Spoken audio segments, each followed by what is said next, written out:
All right, well, welcome everyone. It is wonderful to be here and an honor to have you join us today for our annual Nirvan lecture here at Florida International University. Our Jain Studies program is one of the oldest in the United States, and we're happy to host, I believe it's our 13th annual Nirvan lecture. Today, we are going to be focusing on a very important topic in terms of thinking about how the future of these Jain endowments are able to both ensure scholarly rigor within the study of Jainism, but also to be able to connect to the interests of the Jain community that's endowed it. And I think one of the places where this intersection happens, and I think that could be a really wonderful and important stream of study and thinking, is thinking about the Jain youth in the United States, thinking about kind of the 1.5, the second generation, and what this form of Jainism would look like, thinking 20 years ahead, 30 years ahead from now. So I think it's an important topic of study, and over the course of the last two, I don't know, maybe the last, well, at least for us, for the last a couple of years, especially Professor Shah has been working on it. Professor Mehta has also been working on it. Professor Miller and I have more recently come into thinking about sort of Jain youth. And we all come from different academic and sort of perspectives, some from within the Jain tradition, some from without the Jain tradition. And so what we wanted to do today is to bring scholars from around the world. Currently, I'm joining you from the University of Management and Technology in Lahore in Pakistan. Professor Shah is joining us from the UK. Professors Mehta and Miller are joining us from California. So it's a truly kind of global conversation thinking about the connections and the future of the Jain community. And there's a lot of topics that we're going to be talking about today. We're going to be talking about thinking about assimilation, talking about what it means to be an American, thinking about what Jain religion looks like in the 21st century in an age of globalization. And so we're very honored to have all of these remarkable scholars here with us today to join. What I would like to do now is to begin with Professor Bindi Shah, who is joining us from Southampton University in the UK. So she is a lecturer in sociology, and she within Department of Sociology, Social Policy, and Criminology. And her work focuses on migration, religion, nationhood, citizenship, and belonging. And she specifically published on the second generation Jain diaspora in the US and the UK. She thinks about the topics from various different sort of perspectives, including feminist and post-colonial perspectives. And she has won a tremendous number of book awards, including book awards for social sciences, Asian American 2012, honorable mention in American Sociological Association for Asia and Asian American section. She's successfully supervised numerous doctoral students, so she's a leading scholar of Jainism, and I'll cede the floor to her for her talk on the future of American Jain youth. Professor Shah, thank you for joining us. Thank you, Professor Iqbal Akhtar, for that generous introduction and for inviting me to contribute to this panel on Jain youth and the future of the American diaspora. I'm very much looking forward to the conversations with Professor Mehta, with Professor Miller, with Professor Akhtar, and also all of you in the virtual audience as well. So very much looking forward to the discussions.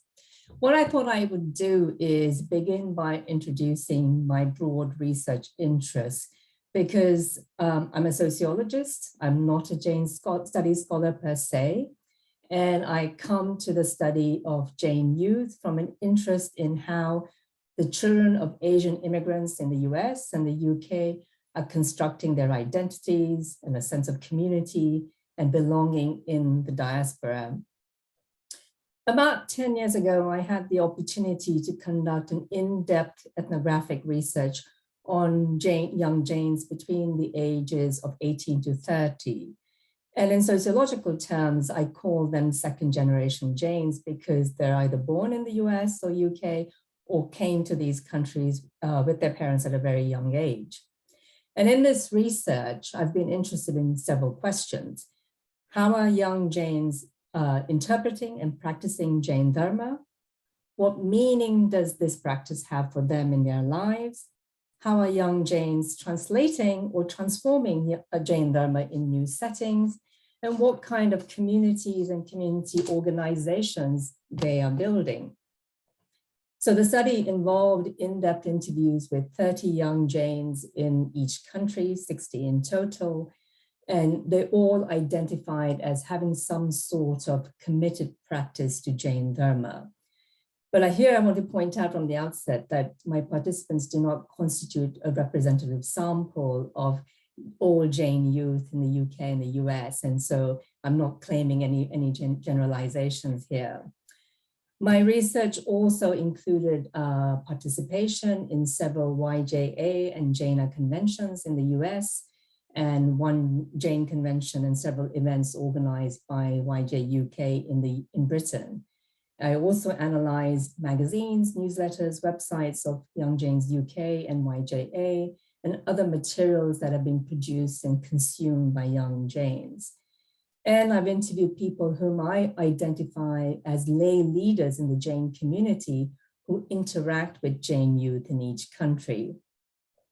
Then this past summer, I decided it was time to conduct another round of interviews to see if any shifts had occurred over the past 10 years. And I just wanted to let the audience know out there that I'm still looking for participants. So if you are between the ages of 18 to 30, identify as committed to some sort of Jain practice, and were either born in the US or came at a very young age, please get in touch because I'm looking for some more interview participants. Okay, with that little intro, what I wanted to do with the rest of my time is to give you some highlights of the main themes that have emerged in my research and how that might help us think about the topic for the lecture today, Jain youth and the future of the American diaspora. The first theme relates to overt religious activities such as regular rituals. What is overwhelmingly clear in my study is that the majority of second generation youth, Jain youth, who self-identified as committed to some form of Jain practice, were not interested in overt daily activities. Only a small minority carried out regular overt religious rituals or duties.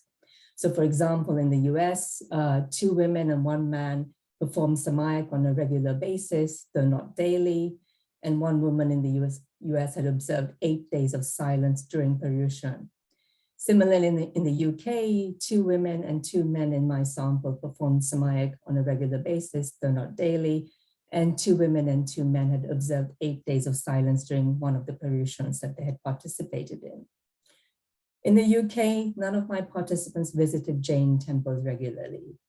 In contrast, though, participants in the US did visit Jain temples on a regular basis. And when they went there, they performed prayers or joined rituals such as Aarti. Though I would argue that the reason for this difference is that in the US, Jain centers are also function as community centers, and so draw young Jains for more than just religious reasons. The one overt religious activity that has come to have much significance for many of my participants in both countries is Paryushan or Daslakshan. Almost all of the Jain youth in my study participated in this religious festival in some way, whether it was through observing further dietary restrictions during the 8 or 10 days, undertaking fasts, performing pratikrama on the last day, if not on any other days, and going to the temple or community halls to listen to religious lectures. Okay, so if rituals are not important, what is important to Jain youth committed to a Jain practice in the 21st century? The second theme relates to living the Dharma. For all my participants, it was far more important to, and here I quote one young man, to practice it through my daily living. The participants in my study lived the Dharma in various ways. So one young woman said that for her generation, it was important to remain, and I quote here, strong enough that you live by your values in all aspects of life. Several respondents specifically mentioned that they were disappointed with their parents' and grandparents' generations because these elders placed great emphasis on rituals and visiting the temple, but then were not able to apply Jain principles in other arenas of their lives. So for example, one young woman pointed out that elders, quote, get really angry and upset over certain things in their daily lives rather than trying to maintain equanimity. Secondly, for all my participants, living by the values and practicing the ethic of ahimsa meant being vegetarian or vegan. For one of my participants, whom I will call Parita, being vegetarian was, and I quote, one of the biggest elements of being Jain, because the core of our belief system is being compassionate towards all living beings, end quote. Now, Anne Vallely has argued that in India, the Jain dietary discourse is a singular discourse that is associated with avoiding violence to 2 to 5 sense beings and embodies the value of worldly transcendence.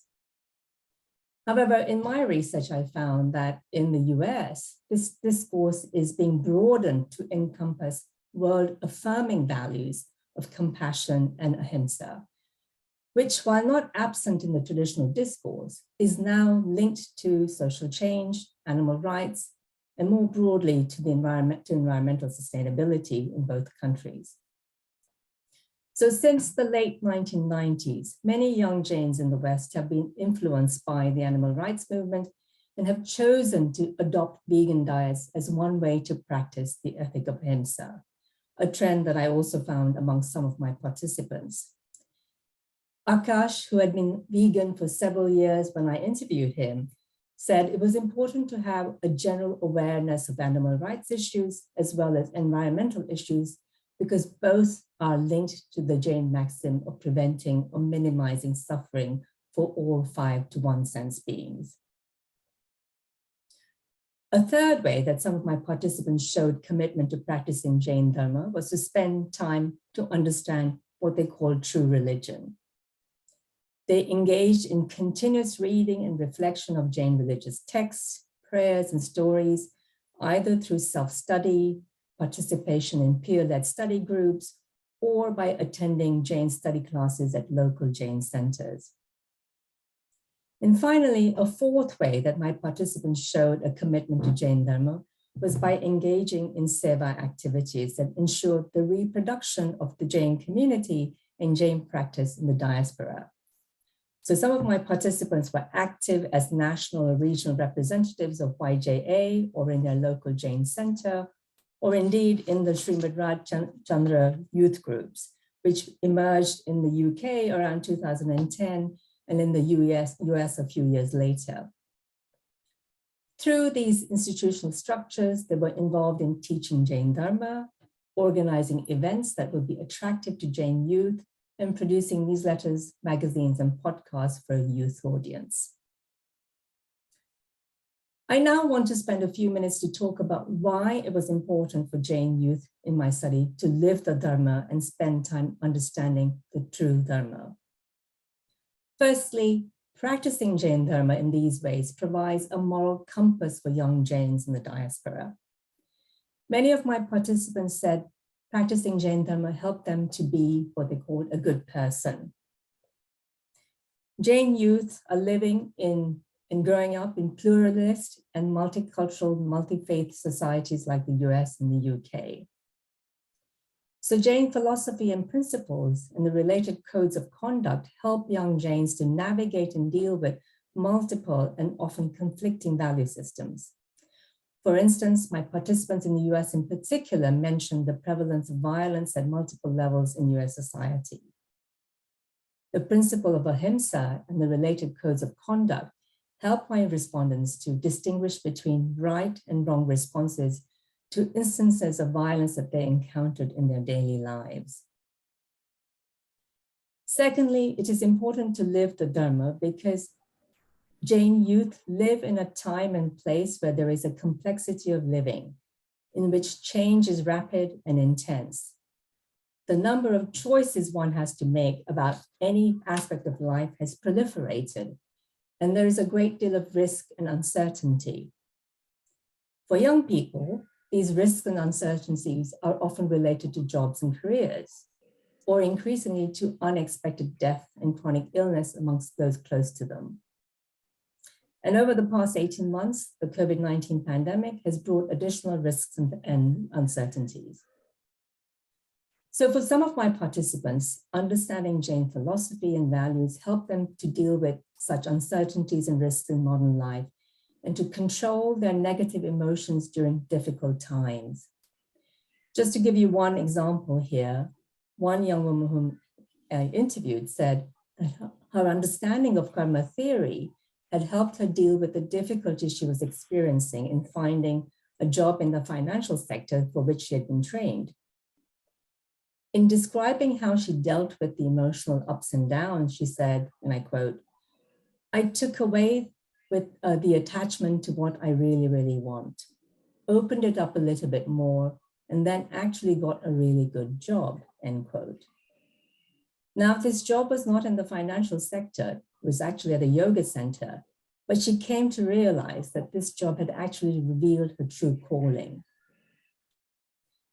And over the past 18 months, many of those whom I've interviewed this year managed to maintain a sense of calm by using time during lockdowns to create a regular, often daily routine of listening to Jain lectures, organizing virtual seva activities for the local community, or raising funds to send to India.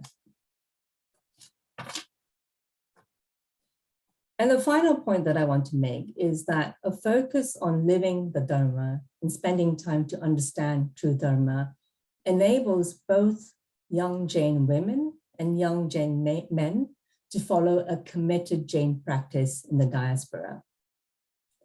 Most young women in my study had attended or were attending highly ranked universities, and those who were working at the time of interviewing them were pursuing competitive and demanding professions. They had little time for performing regular rituals or customs or observing daily dietary injunctions as their mothers or grandmothers or other Jain women in India might do.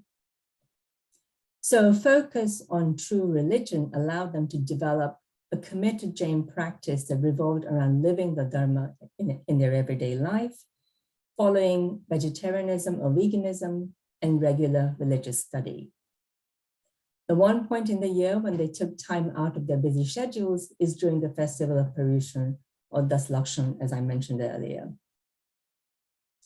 And at the same time, this kind of Jain practice allows young Jain men living in the diaspora to also develop a committed Jain practice whilst pursuing education and careers.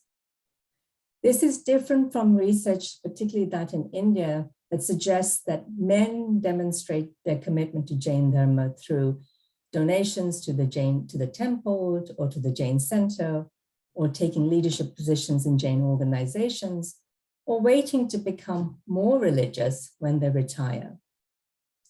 Like young Jain women, young Jain men in my study were also interested in living the Dharma in everyday life, following vegetarianism or veganism, conducting regular study, religious study, and becoming involved in transmitting Jain Dharma to other young Jains through teaching, writing blogs, or organizing events via various social media platforms. Okay, so I think I'll leave it there for now, and I very much look forward to the conversations later, and thank you for listening.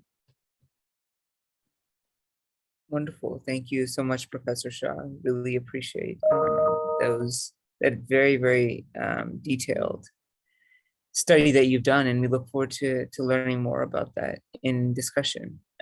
So I think I wanted to turn it over next to Christopher Jane Miller, who is the Bhagwan Malinath Assistant Professor of Jainism and Yoga Studies at Loyola Marymount University. And he has numerous accomplishments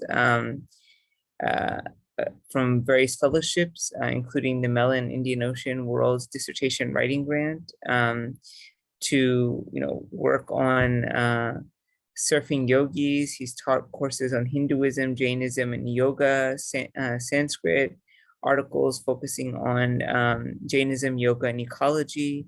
So we're very honored to have Professor Miller. I know he's very active also within the Jain community in North America. And so, and he recently actually did a course this summer focusing specifically on Jain youth. And it's from that he's going to give us his perspective on kind of where Jain young people are at in the United States and also globally. So Professor Miller. Thank you so much, Iqbal, for your introduction. And you can see my screen okay? Yeah, okay, great. So yeah, thank you, Iqbal, and thank you, FIU, for inviting me to give a talk today for the Nirvan Lecture 2021. I'm honored to do so.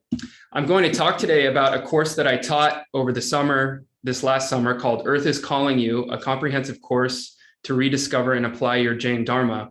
This is a course that I was asked to teach by Jaina, specifically by Dr. Sulek Jain, Dr. Nitin Shah, and with the support of others such as Dr. Narendra Parson, who were very supportive of creating a safe space for Jain youth right within the age group that Bindi Shah was talking about. They were from ages 17 to 34, so close to that same age group, where they could discuss topics that were important to them and that they felt they needed a safe space to be able to reflect on in light of their Jain Dharma and Jain philosophy.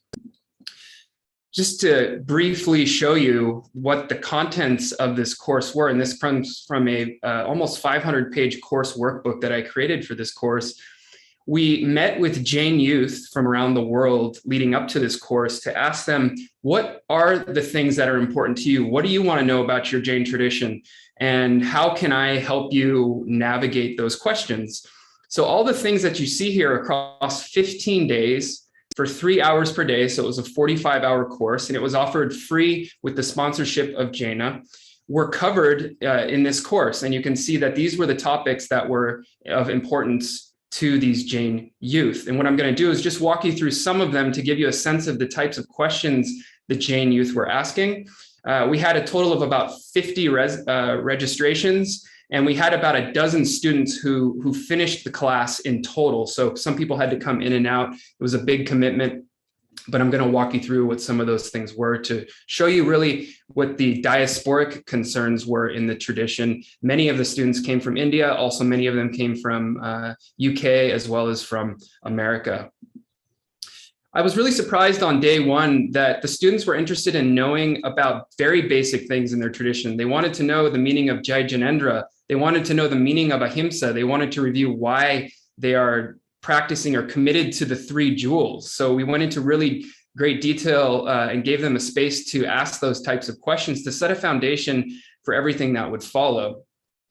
One of the big questions we started with, because it's such a big question among Jain youth, is what is the relationship between Jain tradition and science? Is Jainism a science? Well, in order to help them understand this question and the type of question that they're asking, we first looked at what is science? And we went back through the history of science and the European scientific revolution and the scientific method to allow them to see that Western scientific worldview is one way of viewing the world, one very powerful way of viewing the world, but it's different from the Jain tradition. And then we went into asking the question then, is Jainism scientific? And many students kind of stumbled over this, as we'll see in a moment, because we tried to show them that the scientific worldview and the Jain worldview, though there are some overlaps, are 2 different ways of knowing the world, and that's okay. And we can get uncomfortable, or we can get comfortable with the discomfort of seeing that we can't always reconcile the Jain tradition with the Western scientific worldview. I even quoted John Court from Denison University, where he writes in the Brill Encyclopedia of Jainism, not all results of scientific inquiry can be harmonized with the Jain worldview. For example, the biggest example we gave is that some Jains are still committed to the view that the world is flat. And when some of the students saw that this is something that's still going on today, they were a little bit shocked to see that, oh, we can't always reconcile the Jain worldview with the scientific worldview. And so we had a lot of great discussion around that. And you could see that this is a big question about, should we even be trying to reconcile it, and why are we trying to reconcile it? So we did a little bit of deconstructive work for the students there. The other thing, and Dr. Bindi Shah just talked about this, is the students wanted to know, what is the point of Jain ritual, or the points of Jain ritual? Many thought it was meaningless, or thought, why are my parents practicing it and not living it outside of the temple system?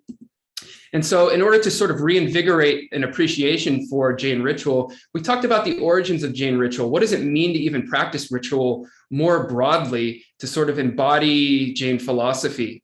We looked at lay icon and temple worship, puja, festivals, and pilgrimage, the meanings behind these things historically. So we were using work like Paul Dundas's book, The Jains, to look into some of these basic topics. And we even looked at some of the meanings of Dravya puja. So looking at Haribhadra and Yashovijaya's interpretations of Dravya puja, as well as how God and goddess worship and why it's incorporated into the Jain tradition. I feel like the students came in feeling like they didn't want to talk about ritual, or they were more curious about what it meant, but they left with an appreciation for, oh, it actually can mean something, and the meaning is changing over time, and it's okay to be comfortable with that and to kind of take ownership over their own practice of ritual. The next big topic we talked about was Jain diet. And of course, as Dr. Bindi Shah pointed out, this is one of the main ways that young Jains identify with their tradition through the practice itself of Jain diet.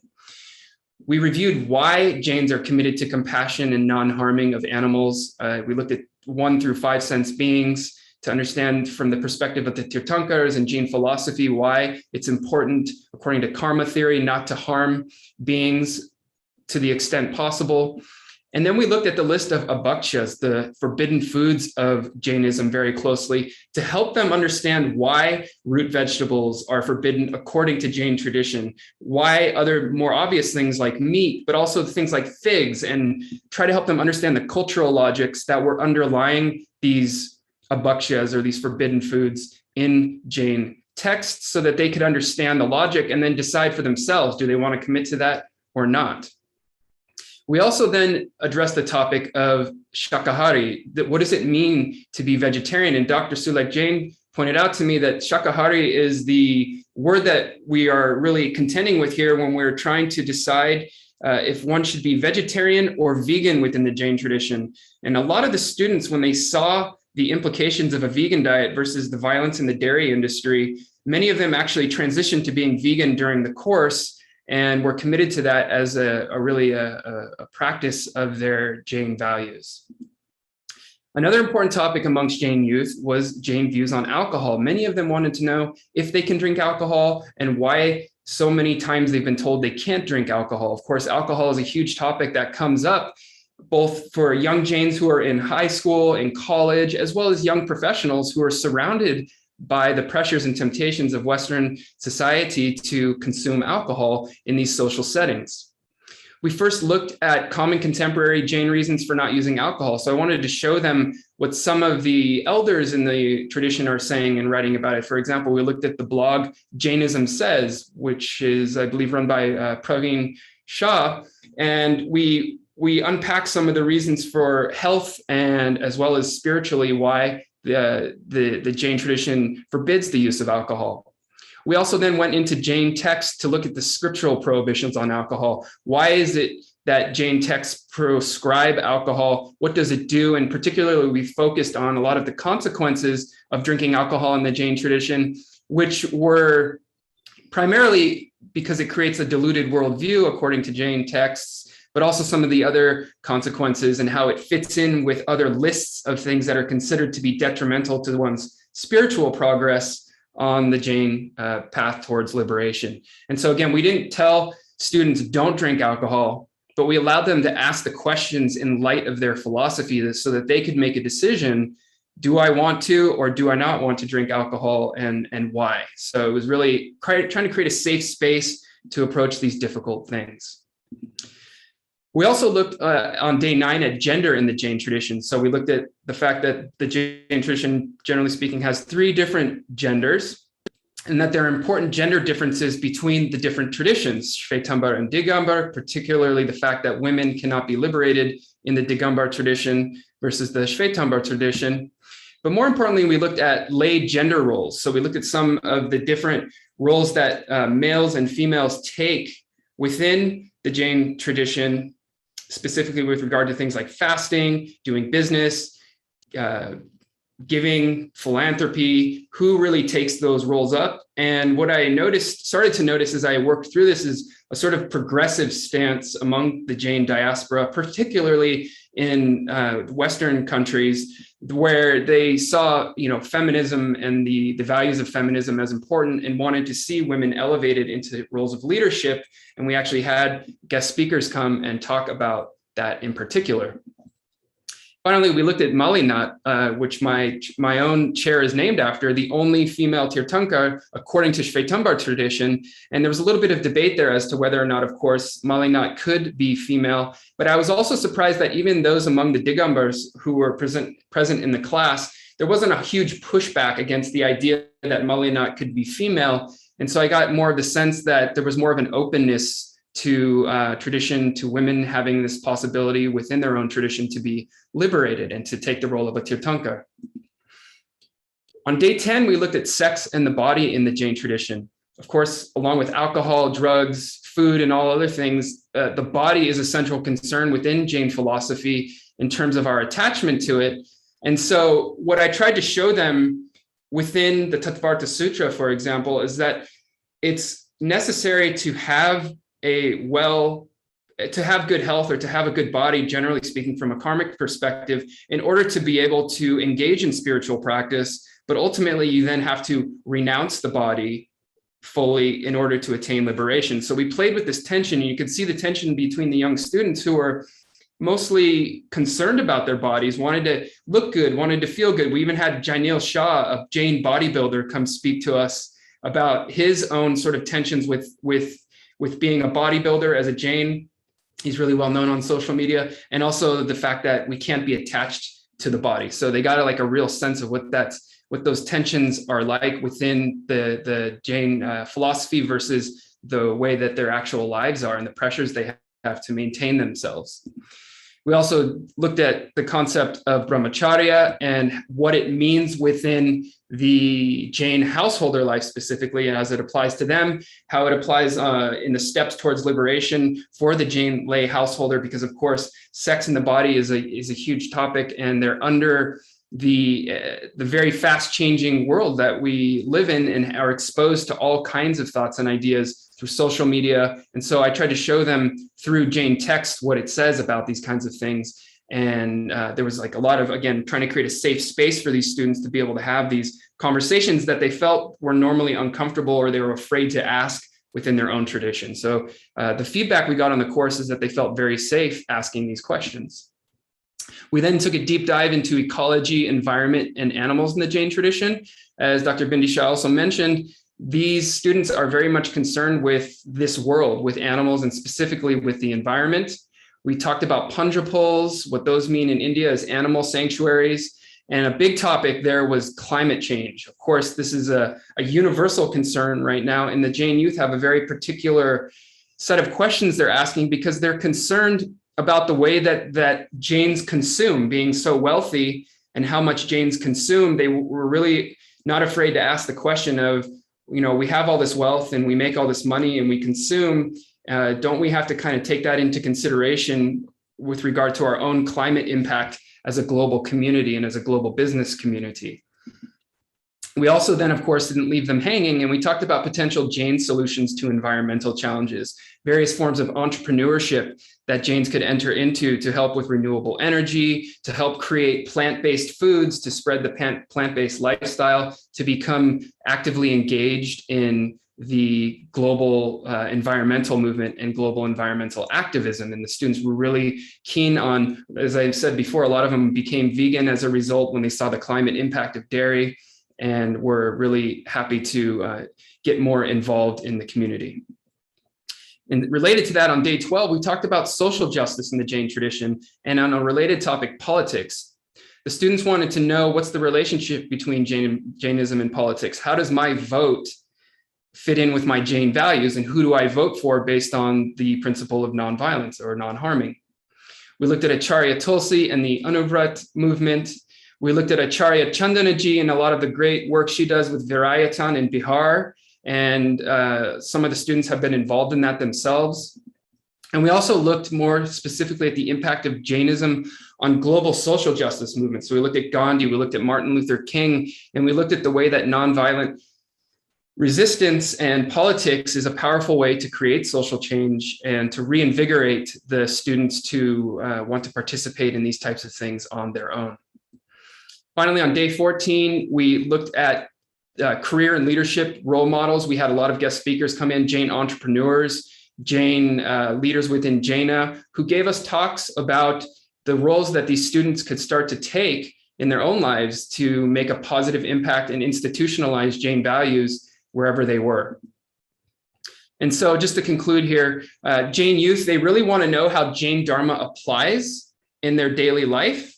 And they're asking critical questions about their tradition. They're concerned about social justice. They're concerned about their own class privilege. They're concerned about the environment. They're concerned about generational differences between their parents' generations and their generation, the second generation, as Dr. Bindi Shah said.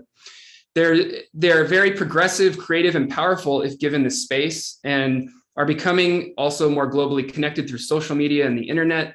The latest and greatest example of that is Sunny Jain's Global Jain Network and the Jain Vegan Initiative, which was started during the pandemic and has a great potential to connect Jains across the world, and is connecting Jains across the world into various movements of animal rights activism, environmental activism, social networking, social justice networking, and a whole bunch of things like that. So thank you very much for inviting me, Iqbal. I really appreciate it. It's nice to be here with you all. I look forward to speaking with you. Jai Janendra. All right, Jai Janendra. Thank you so much, Chris. I really appreciate that.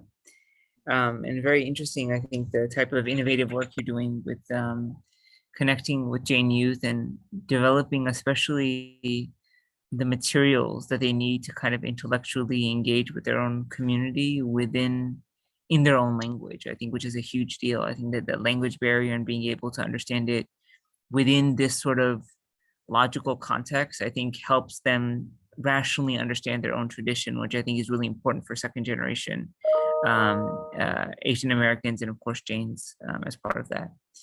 Wonderful, thank you so much again. And now I want to turn it over to Venu Mehta, who is currently the Bhagwan Chandra Prabhu postdoctoral fellow in Jain Studies at CST, Claremont School of Theology, and she's also an assistant professor of comparative religions.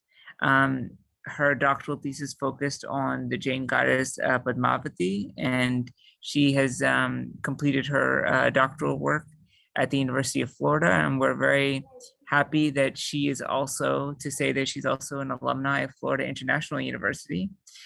So she's actually now completing her second PhD at the University of Florida. And she has done extensive work doing her master's thesis here at FIU on ethnographic study of sectarian negotiations between diaspora Jains in the United States.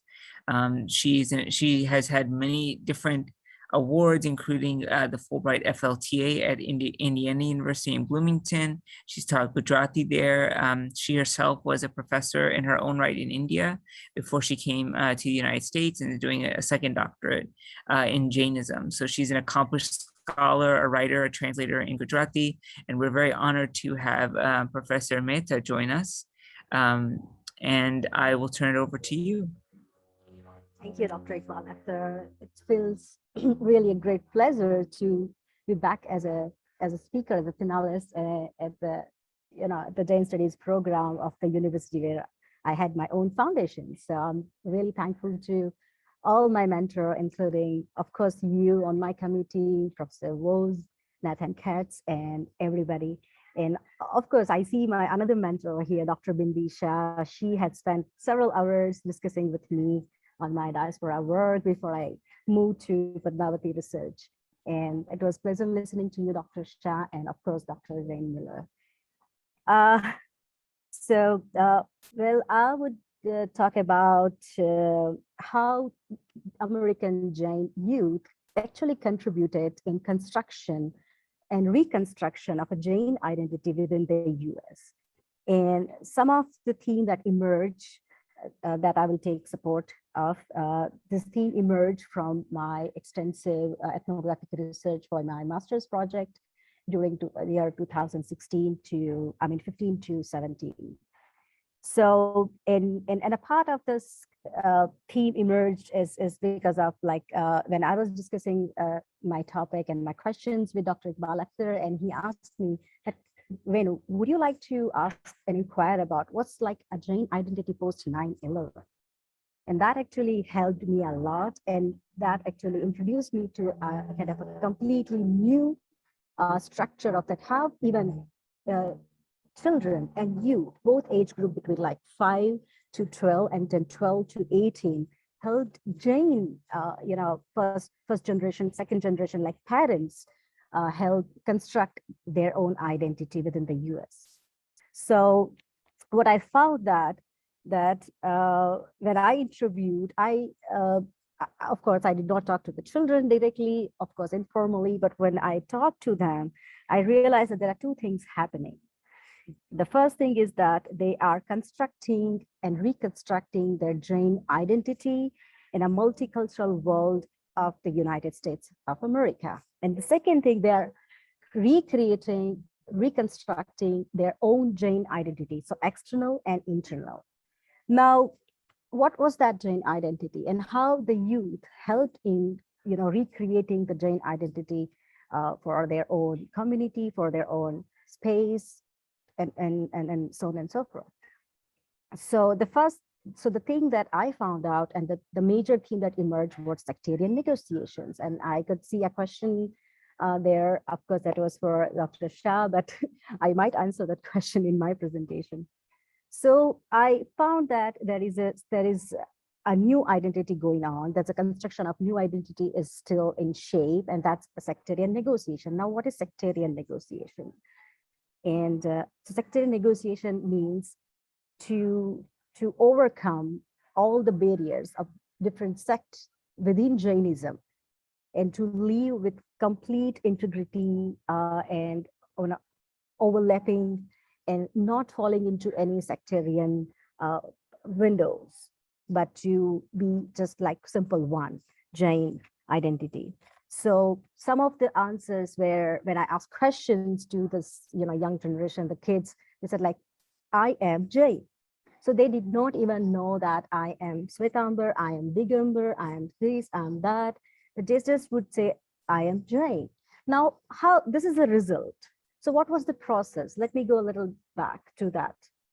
And so when I interviewed the parents, they said that, look, we had already created a temple. We had already constructed a temple. We had already a place for worship. But then when our children, when they accompanied us, they started asking us questions.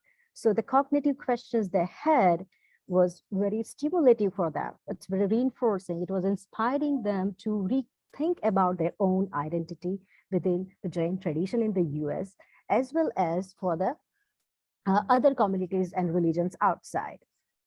So the children started asking questions, for example, why do we have different rituals? Why there are different angis? Why there are iconographic differences of the Jinnah images or any other images of the temple? Why there are different decorations? Why do that some images in the temple have ornamentations and some do not?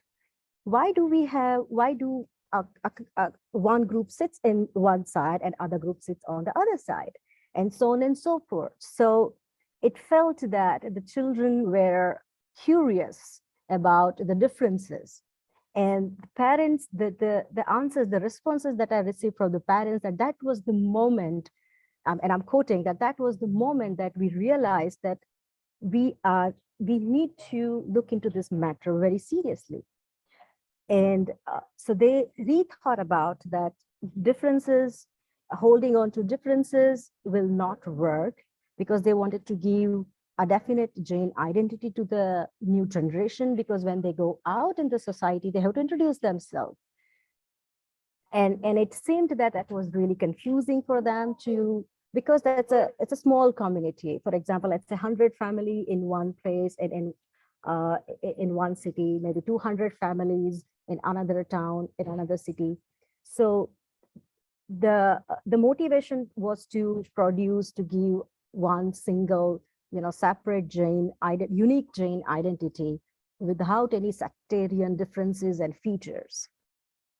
And the parents informed that we started rethinking about what should be the focus of our temple activities, and then also social activities, and how should we reorganize the temple structure, the meetings, the interactions, different festivals, different social gathering, in a way that we just demonstrate a single Jain, a unique single united Jain identity.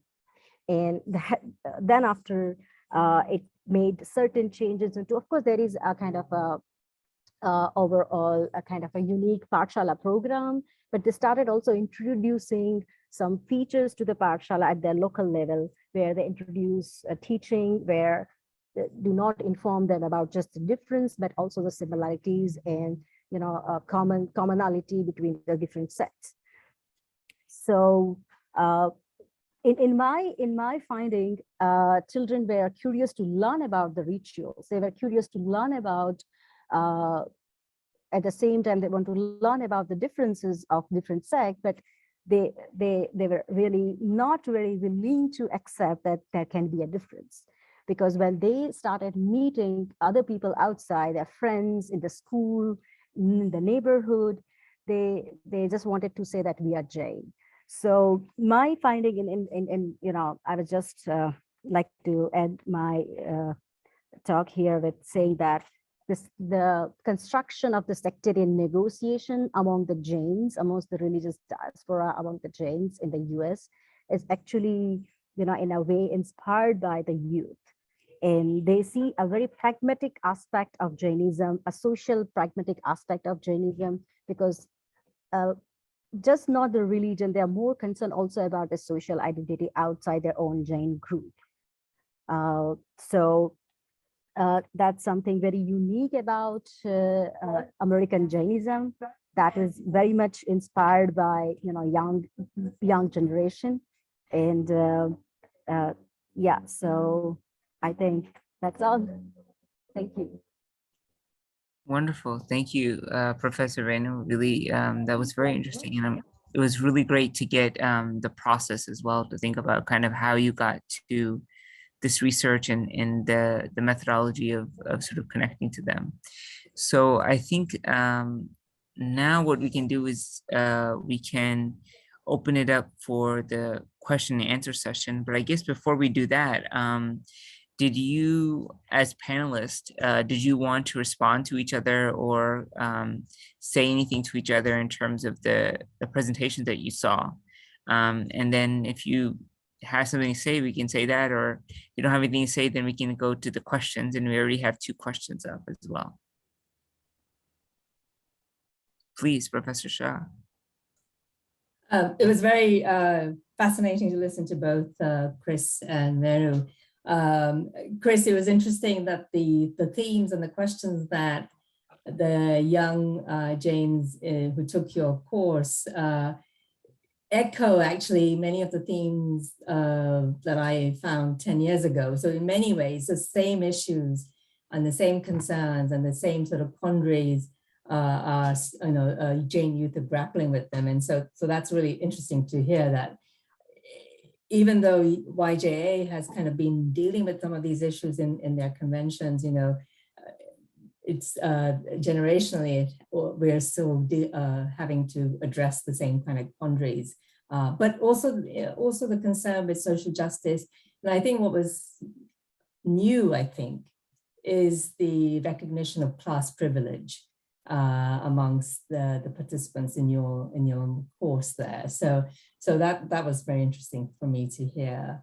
And Renu, I think what you found is actually exactly the pragmatism in the US context, given that the Jain diaspora are so spread out that, so the pragmatism, and secondly, that in the US context, a Jain identity is not just a religious identity, it's kind of an ethno-religious identity that's important for social, a sense of belonging and community as well, which is different in the UK. So it was very interesting to hear how, sort of the process of how that has been created in the US. So, yeah.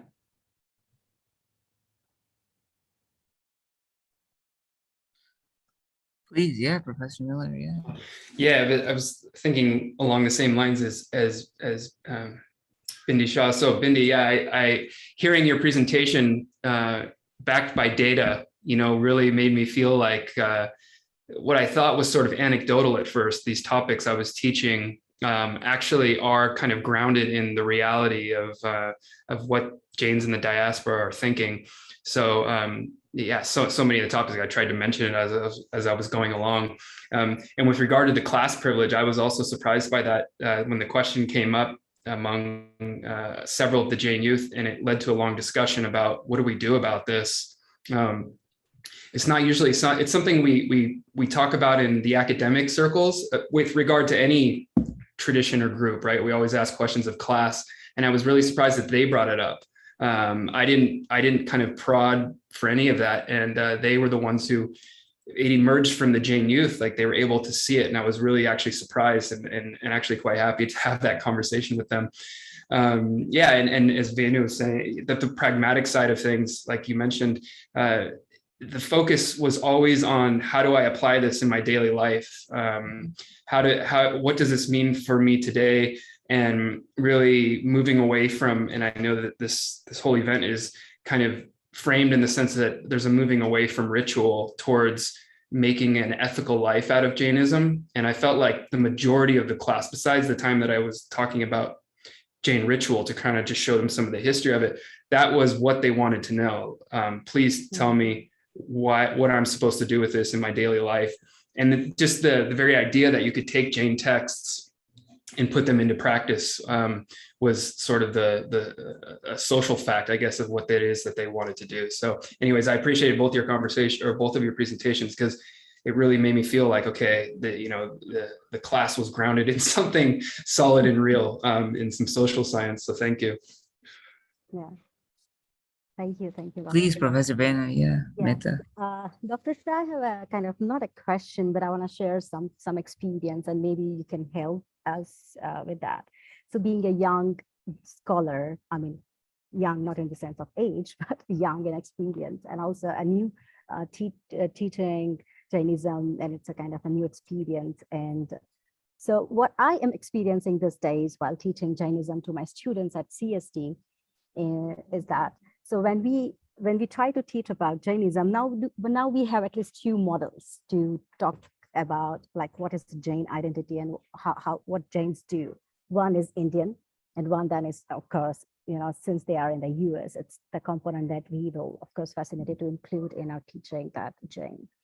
And my students were really smart enough to catch the difference, that there is something going on in the US which is completely different in terms of the activities and ethical practices, rituals, so on and so forth, everything. And also they see because we show them a different aspect of Jainism in India. So what should those teachers, like professors teaching Jainism to students in the US, what should they do? Like how should they kind of organize this content and different approach and examples particularly?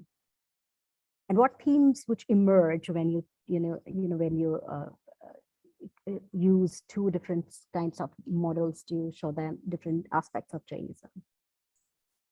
I'm not sure I can answer what we should teach, but I think what I would say is one of the things that I'm very conscious of, I don't teach Jainism because I'm a sociologist, but one of the things that I'm very conscious about is that when we talk about Jainism, particularly in India, we don't kind of fossilize it. We don't essentialize it. It's a cultural concept. It's a living religion. I'm not aware of any research at the moment on Jain youth in India, but anecdotally, what I'm hearing is that even Jain youth in India are changing their practices, right? India has, in the last 10, 15 years has gone through massive economic growth, opportunities, globalization, and so on. And that's impacting Jain youth in India too. And what would be interesting is, maybe the three of us can do some research on Jain youth in India and compare what's happening between youth in the diaspora. But what I would say is that the frameworks that we use, the kind of the intellectual frameworks that we use is to say that, these are historically specific constructs. Even in India, they're not essential constructs. So, the research that we use in terms of the text that we use in empirical research in India has been done in a certain time and a certain context, right? And we're now doing research in a certain time and a certain context in the US, which is why I was very keen to sort of 10 years on to do another round of interviews and see if anything has shifted. So I think that's what we have to be aware of, that we don't, that students understand that these are living religions, that they're historically based constructs, and they're constantly shifting. They're not fossilized in any way, even in India. So that's kind of what I would say to create that kind of framework. Thank you very much. If I may just briefly respond to that too. Please, I was just about to ask. So yeah, it was one of the things we emphasized at the beginning of the course. We're kind of mining these texts for where we find answers to these questions, but then also some of the answers in the texts don't make sense anymore to the Jain youth, right? One of the biggest examples that we all know of is, among the Jain vegans, they'd rather eat a root vegetable than drink milk, right? So when we look at the abhakshas, things like that come up. And I had to emphasize to them, and I'm actually trained as an ethnographer, I'm not a philosopher. So I also have an appreciation for the social science and the way that we're constructing tradition, and to constantly remind them that this is what your texts say, but it's a living tradition and it's always changing. So that's why we kind of try to create a space where they could decide what they want to do with it.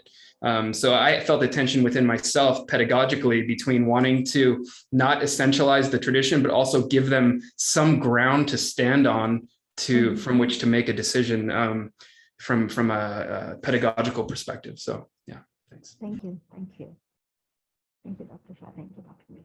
All right, wonderful. Thank you so much. So I guess we can go with the last question first. I think it'd be interesting, just kind of based on our discussion so far.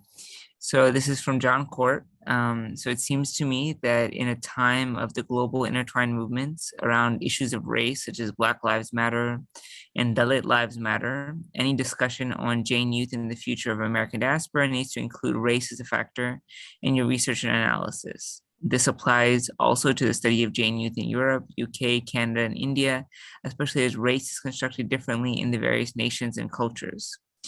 Please discuss how the Jain youth you have studied are responding to the racial definitions, tensions, and oppressions that they inevitably face in their day-to-day lives.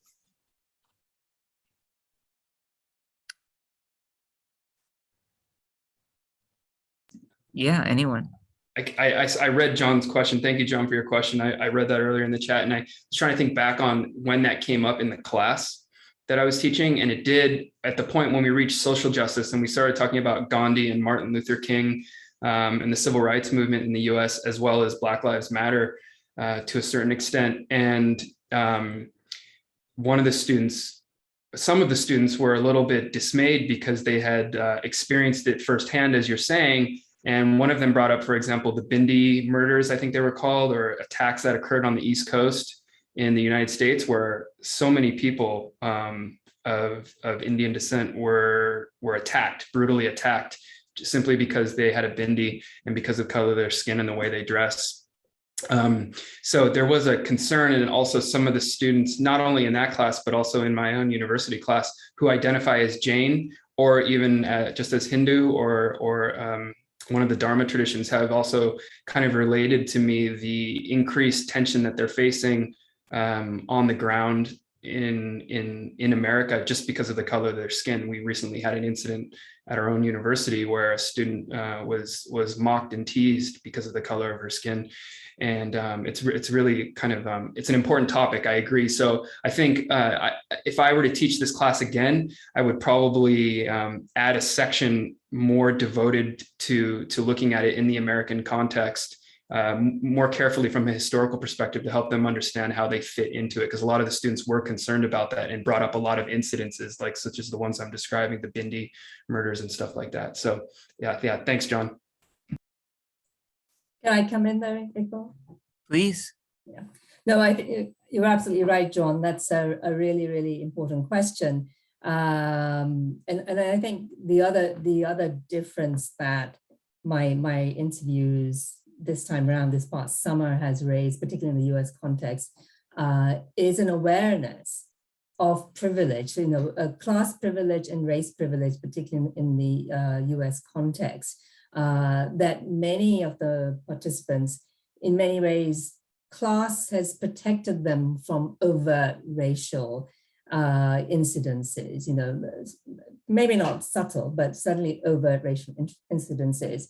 But I think what's different is that this sort of cohort of young Jains are beginning to be aware of their privilege in the US context and the racial hierarchies in the US, and therefore their responsibility in some ways to have these conversations amongst themselves, within their families and communities, about that privilege and what support and solidarity for the Black Lives Matter movement might look like from a Jain perspective. In the UK context, I can't talk about Europe, but in the UK context, I feel like that conversation is not yet happening, that certainly the Jain community in the UK is also quite privileged, especially particularly those who came from an East African heritage are quite privileged. But there isn't the same kind of engagement that I feel in the UK with wider issues and the kind of role that Jain youth might play in those wider questions about racial justice and social justice. And partly I think it's a role for the organizations to have those conversations that are based on sort of living in the UK, belonging in the UK, identity in the UK, and so on. A lot of the Jain organizations are much more focused on sort of the religious philosophy and identity rather than the social element of that identity. But definitely different important questions to ask in all contexts in the diaspora, yes. Thank you, Professor Shah. The Professor Mehta, did you want to say anything? Yeah, thank you, Dr. Kort, for that really interesting and thought-provoking question. So, well, in my ethnographic research, I did not get any theme emerge of race, but I certainly found out that this with this sectarian negotiation, what's happening is a byproduct is developing a unique separate Jain identities from Hinduism and Buddhism in the US. And what I found is a trend that transnationally, what happens in India really encourage them to shift the way they identify themselves in the US. So it's very much depending upon the political, the social, the cultural ongoing things in India, and pertaining to different religions or religious identity within the India. Can it be like Hindu nationalism, Hindutva, Hinduism? And so I think with this new Jain identity, what I found that Jains are trying to create a Jain identity that identifies with complete non-violence, like non-violence at social, cultural, and political level, which they, according to them, implicitly and explicitly is not synonymous with Hindu nationalism or Hindutva, or any sort of like aggressive social and religious identity within the US. And I think that was a safe place for them to create, and at the same time, a very unique and separate identity from Buddhism in terms of like developing, scholarship on Jainism. Because most of the time it happens that when people ask that Jainism, it's like, what religion you're talking about? So that was the question they were facing. So I think I found this theme emerged out of my ethnographic research, which was not directly with the race, but with kind of a very unique, distinct religious identity and related issues. Thank you. Thanks. I think going back to the first question then, Nakia Nadeem, who is joining us from India, she has a question, particularly thinking about the differences between the historic differences between the Shvetambara and Digambara sects of Jainism, and what does that mean for second and third generation Jains living in the West? I know, Professor Mehta, we talked earlier about this idea of a non-denominational form of Jainism that's developed in the United States that really hasn't developed in the same way in the UK. What is it about the American context that's changing the way that Jainism is historically understood, usually divided between these two traditions?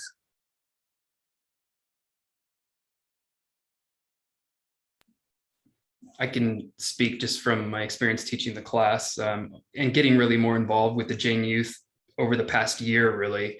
That first of all, the Jain Center of Southern California, where we are here, I think as far as I know, there aren't any major tensions, and there is more of a blurring of the lines in terms of acceptance in the diaspora, right? That they see themselves as more of a universal Jainism. Jaina, the Federation of Jain Associations in North America, is sort of an umbrella canopy that captures all traditions as kind of one Jain tradition that's universalized. And I remember reading in John Court's article in the Brill Encyclopedia of Hinduism recently, the summary of that kind of movement of it being a sort of ethical religion focused on very specific things that pays more attention to the way that the Jain identity is lived and shared rather than having some sort of divide within the community between these sectarian differences. And then also amongst my students, I think I mentioned this in my presentation, I was also surprised.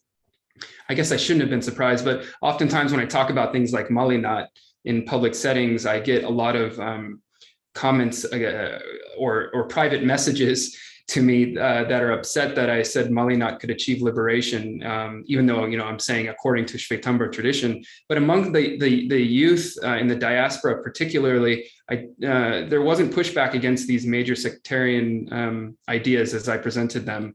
I would say there was a little bit that came from some of the Indian students who are more grounded in those traditions in India, but among the diaspora. The diasporic students, I didn't really experience, but even some of the students from India, I was surprised they were more open amongst the youth to not having sectarian difference. So that's anecdotal. I mean, it's coming from my experience of working with them, but I never felt that the tensions. It was more, as you say, the blurring of the lines and searching for a universal Jain identity. Wonderful. Professor Shah, Professor Mehta. Just wanted to say a few words about the UK context.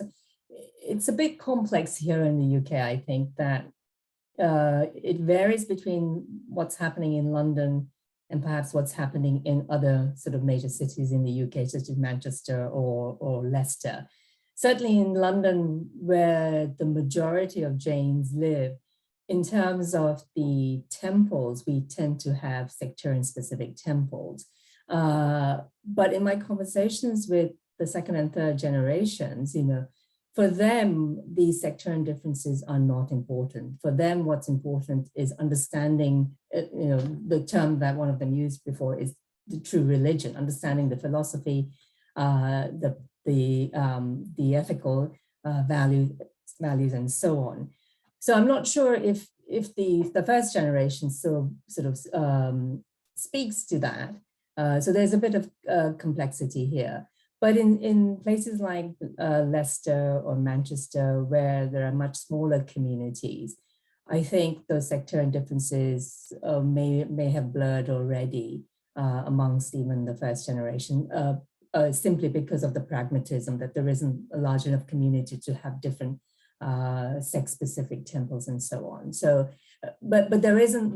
We also don't have this national organization like Jaina in the UK.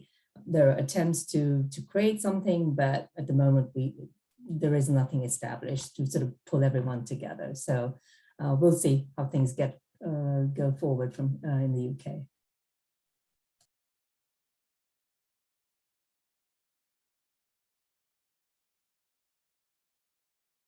Professor Mehta? Thank you. Well, I have already discussed that part of sectarian negotiation and how young generations' questions and reflection really inspired the parents to re-understand and reconstruct their identity. But within this theme, there was a sub-theme that emerged, and I also saw that in my experience, that the parents informed that now they have to rethink about how they would present the historical aspect, the historical information about Jainism to the young generation.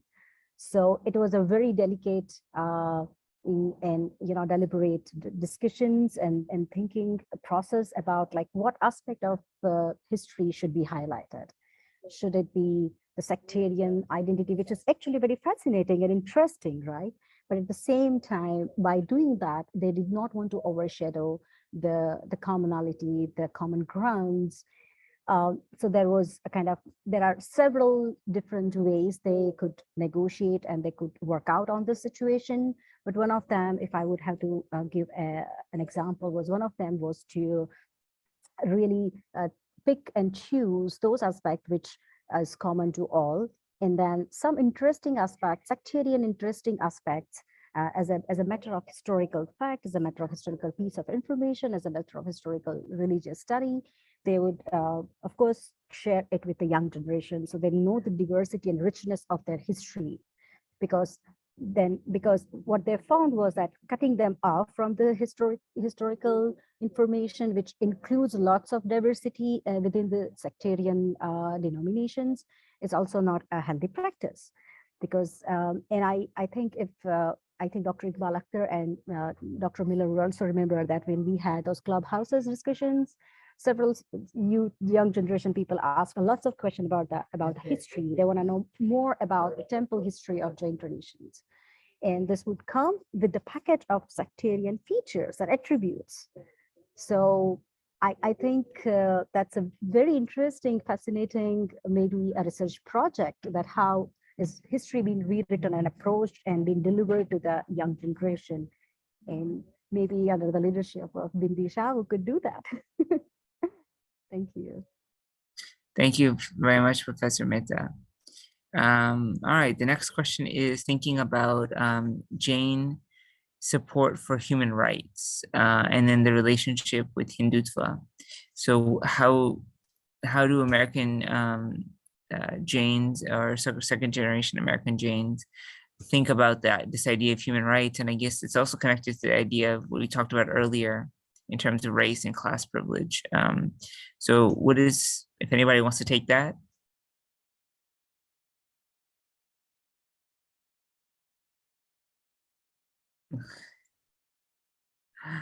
All right. Okay, so the next question then would be from Iqbal, sorry, I had one thing I could say about it. sure. Go ahead. Which is that the conversation came up about that in specific, and I had them read an article by YJA. Is it YJA? Yeah, YJA, not YJP. Where there was a young Jain who was conflicted with this very question herself, and the article basically showed that the younger Jains were more willing to kind of just accept that they have a generational difference in their opinion on politics. And she kind of conceded like, okay, my dad is going, this is a public article, she said, my dad is going to vote for this person and I'm going to vote for this person. And we're just going to agree to disagree. And that was kind of the sense that I got from a lot of them. Although there were some who were a bit more progressive than that, but it was kind of an agree to disagree with the generation. But what I think it really highlighted was the generational difference. I wonder how, if that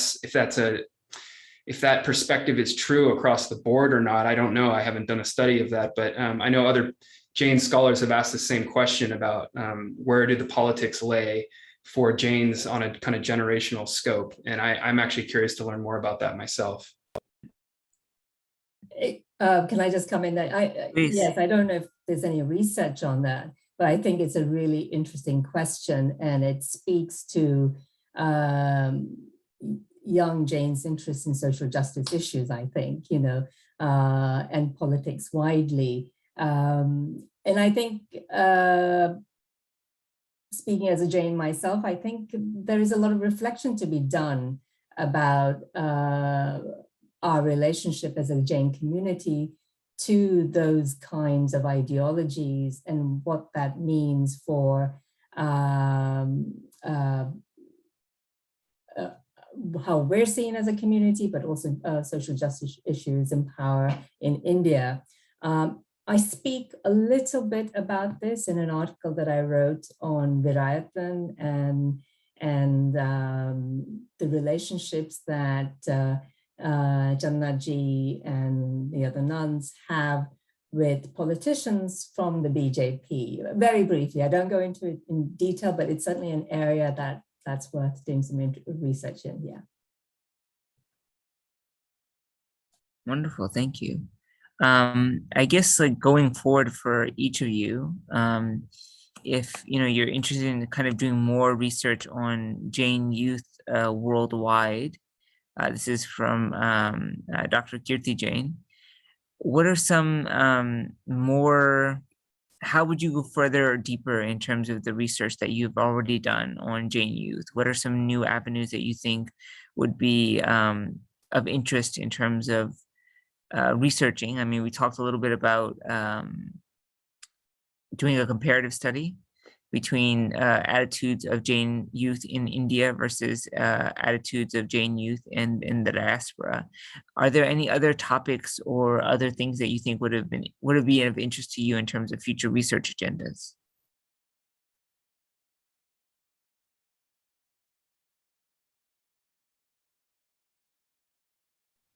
Can I also answer this question?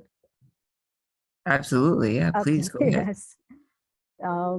So with changing times and changing situation politically, socially, and culturally across the world, and specifically we see that Jainism's one part in India, its counterpart in the US, and I would definitely like to do further extended research into how young generation youth in the US would take help of the historical data and the philosophical and cultural aspect of Jainism, particularly when Jainism started having interaction and encounters with different religious traditions and cultures and geographically very different in India, and how would they learn and how would they situate those studies into their own understanding of their identity in the US, because that's anthropologically a very important aspect to study.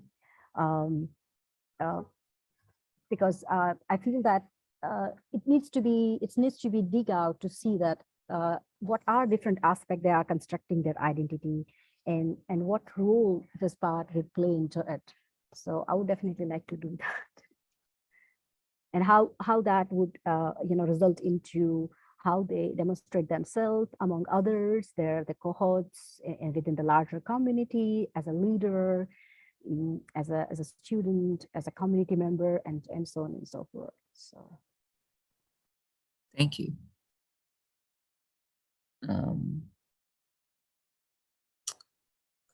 Are there any more responses for this question? Yes, so if I Please. can come Yeah, in. yeah, please. One of the things that I'm really quite interested in is understanding the transnational circulation of conversations and ideas and values amongst Jain youth in the diaspora, but also Jain youth in India. But some of my work speaks to these transnational circulations between the US and the UK. But I think what will be fascinating now, particularly in the context of all the transitions and changes that are going on in India, to see what kind of circulations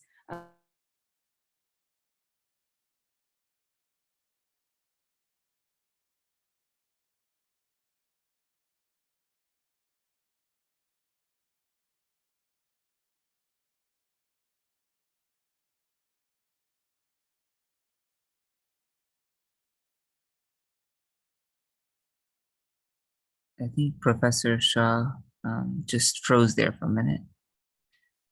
I thought it was my internet because Yeah, I thought the I'm same fine. thing. I wasn't sure. All right, let's just give her a few seconds to see if she comes back on. One of the next questions then would be thinking about the issue of the difference. I think this is kind of interesting. In the United States, and I think just generally in diaspora context, Jains are mistaken for Hindus. Do you feel that there was something important in terms of the differentiation by young Jains to say, we're not Hindu, we are Jain, and this is our identity? Or do you think they were comfortable with being part of a larger idea of a Hindu majority?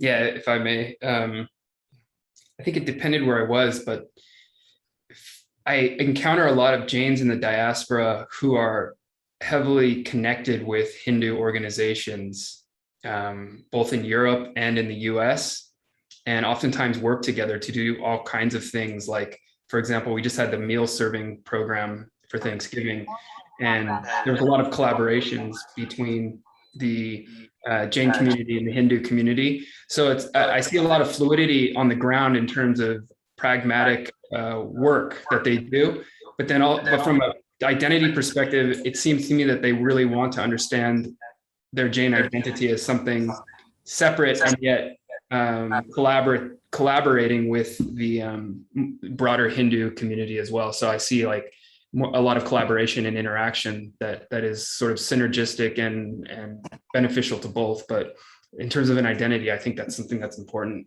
at least to the youth. Okay. I'll just, if you don't mind, I'll just go back very quickly to Professor Shah. She just rejoined us again. I think we lost you there for a minute. If you want to continue, that'd be wonderful. Yes, there's an echo here. Maybe I should rejoin. Yeah. Sure, no problem. Okay. I'll go with Professor Mehta.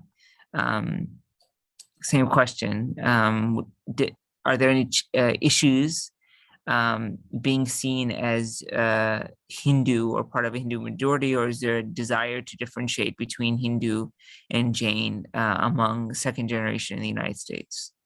Yeah, certainly. That was something that that theme that emerged, and I found out in my experiences and the responses that I received from the Jain community members during my study, that they certainly wanted to, the agenda was like a very, a kind of a mild agenda was to identify Jainism, Jain identity is very separate and unique from Hinduism.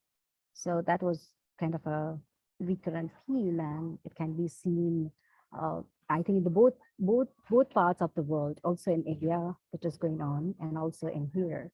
So, and that also, when I did my ethnographic study, that was a time when, Jainism as a religious minority was being recognized by Indian government constitutionally. So that was also a very big time to think about all this aspect, and that was really felt during my ethnography. Dr. Shah. Wonderful. Thank you so much. Please go ahead. No, I think I've sort of lost the conversation there. So can you just remind me of what is it that we're talking about now? Oh, sure. Yeah. So right now we're just talking about young Jains, and do they feel the need to differentiate themselves from the larger Hindu majority in terms of being lumped in as Hindus? And then I think what you were talking about before you got cut off was new avenues of research on young Jains. Yeah. So either or both, whatever you'd like to do. Okay, well, yes. So in terms of new avenues, I think it'll be fascinating to do some research, a comparative research project on Jain youth in India and this circulation of ideas, practices, and so on, because there is such a lot of interaction going on at the moment, and also through social media as well. So that would be fascinating. As to the second question, that hasn't really come up in my conversations with the Jain youth in terms of constructing a separate identity. In the sense that it came up in the sense that, particularly in the last census in the UK, there was a real drive to identify as Jain, to take other and write in Jain as an identity, and not just tick the Hindu box, and amongst the young people as well, there was a real drive to do that. So in that sense, I suppose there is a drive to construct a separate and unique Jain identity. Okay, wonderful. So I think we're coming up on time. So I think now I'd just like to open it up to you three, maybe for just a minute or so of your closing remarks. Anything that you'd like us to know about your research, or anything you'd like us to take away from your thinking about young American Jains or the future of the Jain community in the United States. Professor Shah, you want to go? Okay. So as I said, I'm doing some follow-up interview, well, not follow-up interviews, I'm doing a second round of interviews with Jain youth in both countries. I think one of the things that I would be interested in, and Chris touched on this a little bit in terms of the rituals, while there's a strong sense that Jain youth are not interested in the rituals, there's also some interest among some of the youth in terms of the way rituals can facilitate not only Jain practice, but the sense of Jain community, particularly the collective rituals. And I'd be quite interested in pursuing that element in the future as well, that how collective rituals like Paryushan, particularly because that seems to be quite significant for Jain youth, what is it that's attractive about that? And it is, I think, about coming together as a community in a collective sense, and enacting Jain Dharma in a collective way. It is very much an individual religion in other times. And so I think that's quite an interesting area to think about. All right, wonderful. Thank you, Professor Shah. Professor Miller? Yes, thank you for having me, Iqbal. And I agree with Bindi. I think that's a fascinating route to pursue for sure. I'd love to hear about it.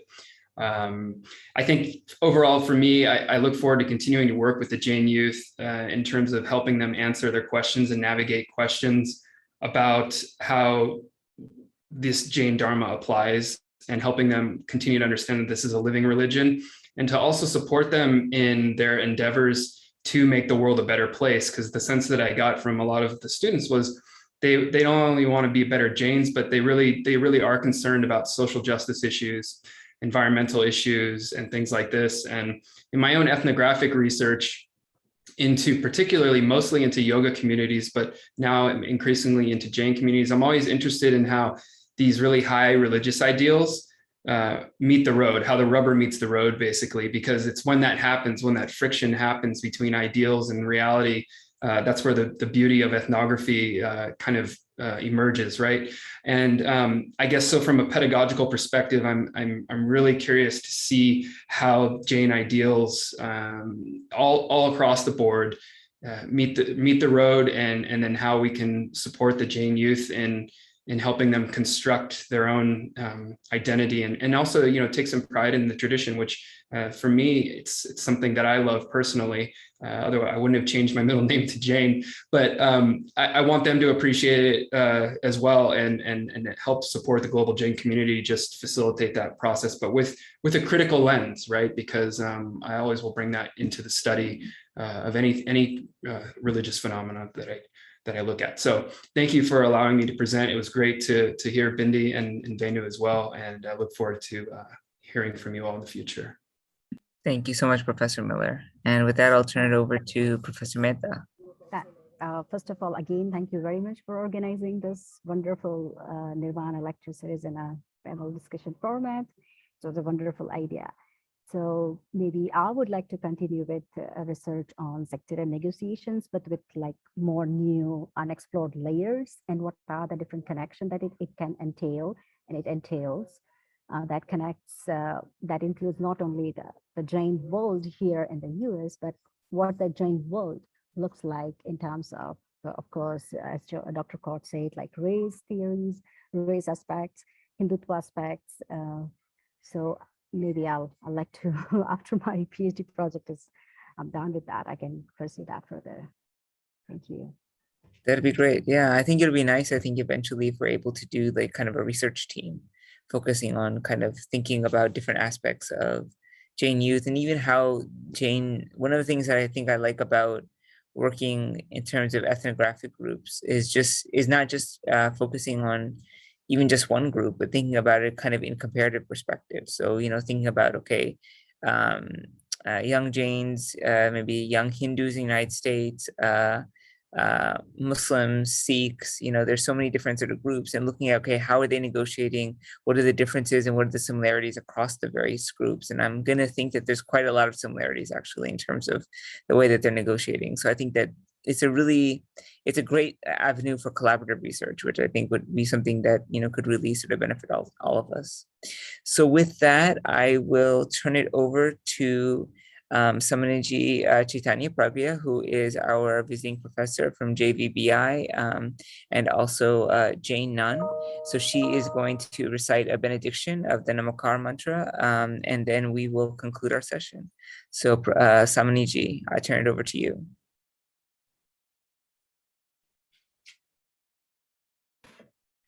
So thank you, Dr. Iqbal, for organizing this wonderful program at the great occasion of the 2549th annual Liberation Day of Mahavir. So it is really very fascinating discussion, and yeah, we have to look for some new challenges, transitions, changes, and we have to see how Jain community can be unified on the basis of the basic philosophy and its ethical principles, which can be more appealing to the new generations, second generation and third generations. And what Venu Mehta and Bindi Shah and Miller have thought about some new areas of research, those will be more appealing to the coming generations. So I'm very much thankful to all of the you young speakers of this particular program, and very much thankful to Iqbal for thinking about this new way of organizing this annual Mahavir Nirvan lecture series. So with these few words, I'm now reciting one stuti of Bhagwan Mahavir. as a benediction.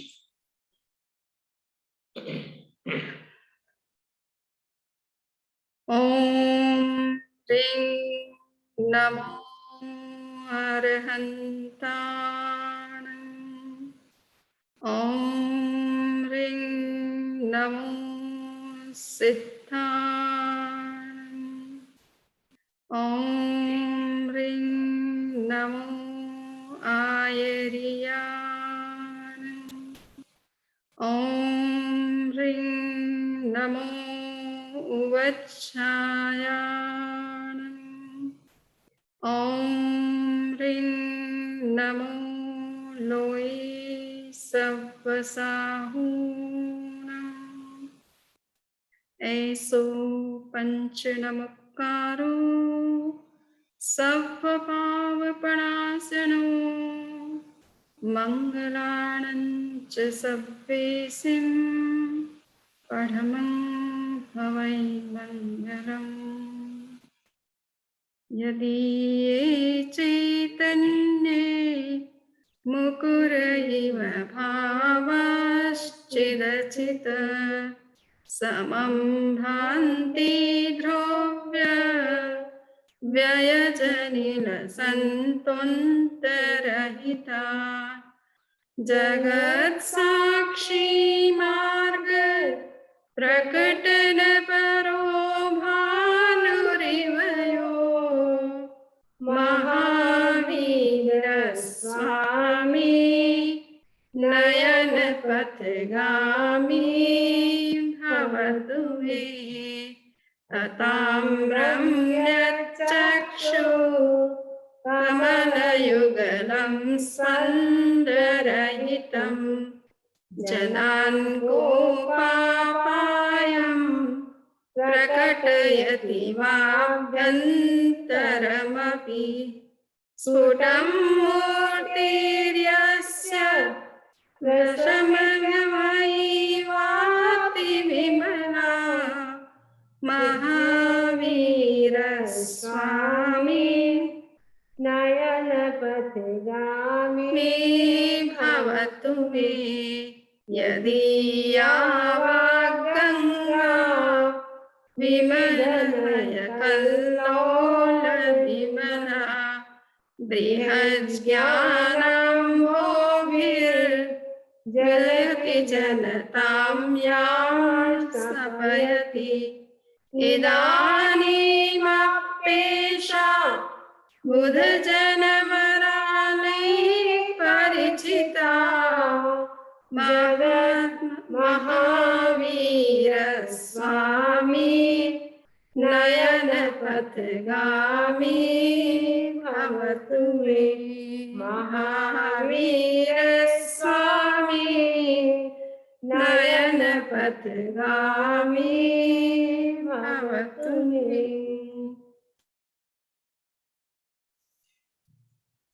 Thank you so much, Swamiji. That was beautiful. So with that, I would like to conclude our annual Nirvan lecture at Florida International University on behalf of the Jain Studies program. I wanted to thank each of the speakers, Professor Bindi Shah, Professor Christopher Jane Miller, and Professor Venu Mehta. We're quite excited to embark on this new type of research, focusing on the future of Jainism in the United States. And for the Jayanti lecture next semester, I'll be showcasing a little bit of our new work on Jain studies in Pakistani universities and kind of new avenues of research on the history of Jainism in Pakistan. So hopefully you'll be a semester for that. So with that, I want to thank you so much for joining us, and we conclude our program. Thank you. Thank you, Dr. Thank you. Thanks Thank you. for extending the horizon of all this. Thank you. Yeah. Thank you so much. Thank you. Thank you Thank all. you. Thank you. Thank you, Samiji. Thank you all. Okay. Bye-bye. Bye.